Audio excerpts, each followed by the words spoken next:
अगर वो daily habits जो तुम्हें नॉर्मल, हार्मलेस या स्मार्ट लगती हैं, एक्चुअली टाइम के साथ तुम्हारी इंटेलिजेंस को कम कर रही हो। क्योंकि इंटेलिजेंस सिर्फ आईक्यू नहीं होती, ये इस बात पे डिपेंड करती है कि तुम कैसे जीते हो, कैसे इंफॉर्मेशन हैंडल करते हो और अपने ब्रेन को कैसे ट्रेन करते हो क्लियरली सोचने के लिए। और ज्यादा लोग बिना रियलाइज किए स्लोली अपनी थिंकिंग एबिलिटी डल कर रहे होते हैं। आज हम बात करेंगे उन एवरीडे हैबिट्स की जो क्वाइटली तुम्हारी इंटेलिजेंस को लोअर कर देती हैं, फोकस चुरा लेती हैं, मेमोरी वीक कर देती हैं और डीप थिंकिंग को डिस्ट्रॉय कर देती हैं। चलो शुरू करते हैं। हैबिट 1, कांस्टेंट डिस्ट्रैक्शन ढूंढना। तुम 5 मिनट भी शांति से नहीं बैठ पाते। फोन चेक करना, फीड रिफ्रेश करना, न्यू टैब खोलना। तुम्हारा ब्रेन बोर्डम से भागना सीख चुका है। पर ये एक प्रॉब्लम है, बोर्डम ही वो जगह होती है जहां इंटेलिजेंस ग्रो करती है। जब माइंड फ्री होता है तो वो आइडियाज कनेक्ट करता है, प्रॉब्लम सॉल्व करता है, क्रिएटिव सोचता है। पर जब तुम हमेशा ब्रेन को reels, gossip, random videos, scrolling से फीड करते हो तो तुम्हारा ब्रेन इंस्टेंट डोपामिन की आदत डेवलप कर लेता है, लॉन्ग फोकस की नहीं। तुम हिस्ट्री उठा के देख लो, आज तक कोई भी स्मार्ट पर्सन डिस्ट्रैक्शन में ब्रिलियंट आइडिया नहीं लाया। उनका माइंड क्वाइट था, इसीलिए वो डीपली सोच पाए। अगर तुम साइलेंस हैंडल नहीं कर पाते तो तुम सिर्फ फोकस लूज नहीं कर रहे हो, तुम अपनी डीप थिंकिंग एबिलिटी लूज कर रहे हो। इसलिए स्मॉल स्टार्ट लो। जैसे लाइन में वेट करते हो या फिर वॉक कर रहे हो तो फोन मत छुओ, अपने माइंड को रिलैक्स होने दो। यही रियल इंटेलिजेंस की रिवायरिंग होती है। हैबिट 2, तुम बोल ज्यादा देते हो, सुनते कम हो।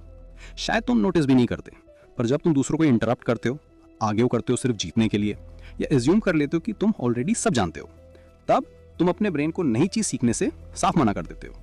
स्मार्ट लोग ज्यादा सुनते हैं, कम बोलते हैं, क्योंकि उन्हें पता होता है कि हर इंसान कुछ ना कुछ सिखाता है। लो इंटेलिजेंस का मतलब नॉलेज की कमी नहीं होता, लो इंटेलिजेंस का मतलब है नई नॉलेज नहीं लेना। रूम में जो सबसे लाउड होता है वो अक्सर सबसे कम सेल्फ अवेयर होता है। साइलेंट इंसान यूजुअली ऑब्जर्व कर रहा होता है, प्रोसेस कर रहा होता है और डॉट्स को कनेक्ट कर रहा होता है। लिसनिंग तुम्हें स्मार्टर बनाती है। नेक्स्ट टाइम कॉन्वर्सेशन में हो तो रश मत करो बोलने के लिए, पॉज लो, क्वेश्चन पूछो। गोल ये नहीं है कि इंटेलिजेंट लगना है, गोल ये है कि इंटेलिजेंट बनना है। हैबिट 3, तुम हार्ड चीज अवॉइड करते हो। तुम कोई नई स्किल, बुक या प्रोजेक्ट स्टार्ट करते हो और जैसे ही मुश्किल लगता है क्विट कर देते हो। ये लेजीनेस नहीं होती, ये फियर होती है। Fear of looking stupid, fear of not being good enough. But truth ये है, इंटेलिजेंस स्ट्रगल से ग्रो करती है। ब्रेन एक मसल की तरह होता है, जब तक पुश नहीं दोगे स्ट्रांग नहीं बनेगा। अगर तुम हमेशा इजी चीजें चूज करोगे तो माइंड मेंटली सॉफ्ट हो जाता है। जो लोग डिफिकल्ट टास्क एम्ब्रेस करते हैं, चाहे कंफ्यूज हो जाएं या फेल हो जाएं, वो टाइम के साथ स्मार्टर, शार्पर और ज्यादा कैपेबल हो जाते हैं। जब तुम्हें लगता है तुम डम हो, रन मत करना। वो एग्जैक्टली वही मोमेंट होता है जब तुम्हारा ब्रेन ग्रो कर रहा होता है। डिस्कम्फर्ट से भागने की जगह उसे फेस करो। रियल इंटेलिजेंस इसी से बिल्ड होती है। हैबिट 4, तुम सोच लेते हो कि तुम इनफ जानते हो। ये हैबिट सबसे ट्रिकी है। जब तुम सोचना शुरू कर देते हो कि तुमने लाइफ को समझ लिया है, कि तुम्हें और सीखने की जरूरत नहीं है, कि तुम ऑलरेडी राइट हो, तभी तुम्हारा ग्रोथ रुक जाता है। क्यूरियोसिटी डाई हो जाती है, डीप रीडिंग खत्म हो जाती है, अंडरस्टैंडिंग की जगह ओपिनियंस आ जाते हैं और थिंकिंग नैरो होती जाती है। स्मार्ट लोग कभी एज्यूम नहीं करते कि वो रूम के सबसे इंटेलिजेंट हैं। वो बिगनर के जैसे क्यूरियस रहते हैं, क्वेश्चंस पूछते रहते हैं, अपने बिलीव्स को टेस्ट करते रहते हैं, और यही ह्यूमिलिटी उनका माइंड अलाइव रखती है।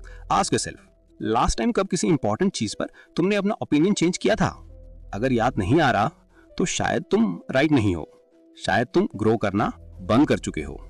अगर सारे पॉइंट एक जगह रखूं तो वो ये हैं, लो इंटेलिजेंस जीन से नहीं आती, ये हैबिट से आती है।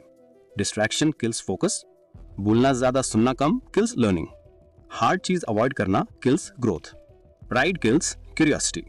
अगर तुम इनमें से एक भी हैबिट तोड़ना शुरू कर दो, योर इंटेलिजेंस नेचुरली राइज होगी, फोर्स करके नहीं पर फ्री करके। अगर इस वीडियो ने तुम्हें रिफ्लेक्ट करवाया, स्क्रॉल करने से पहले कमेंट करो कौन सी हैबिट तुम कभी कभी कर लेते हो। वीडियो को लाइक करो अगर कुछ सीखने को मिला, और सब्सक्राइब कर लो और भी रियल माइंडसेट और सेल्फ अवेयरनेस कंटेंट के लिए।